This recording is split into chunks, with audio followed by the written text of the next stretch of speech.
Hello, এই রাহুল। হ্যাঁ sir বলুন। আজকে আমি পড়াতে আসতে পারবো না। হ্যাঁ, পড়াতে আসতে পারবেন না?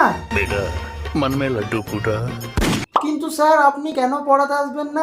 আরে ওই এত জল কাদায় কালকে একটু রাস্তায় পড়ে গেছিলাম, তাই তোকে আজকে পড়াতে যেতে পারবো না। উফ, বেশ হয়েছে, খুব ভালো হয়েছে। ওই আজকে তো আমার একটা পড়াও হয়নি। এই হ্যালো, কি রে, কথা বলছিস না কেন? ওই স্যার, না না স্যার, আপনার ওই পায়ে লেগেছে এটা শুনে খুব কষ্ট হলো। তুই পড়াগুলো সব করেছিলিস তো? হ্যাঁ হ্যাঁ স্যার, আমার তো আজকে পড়াগুলো খুব ভালো হয়েছে। আজকে একদম সব পড়া একদম মুখস্থ হয়ে গেছে। কিন্তু কি হবে, আমি তো পড়াগুলো আপনাকে ধরাতেই পারবো না। আরে না না, আমি তো তোকে সেই জন্যই ফোন করলাম। তুই তোর বইপত্র সব নিয়ে আমার এখানে চলে আয়, আজকে তোকে এখানে বসেই টিউশন পড়াবো। যা, হয়ে গেল।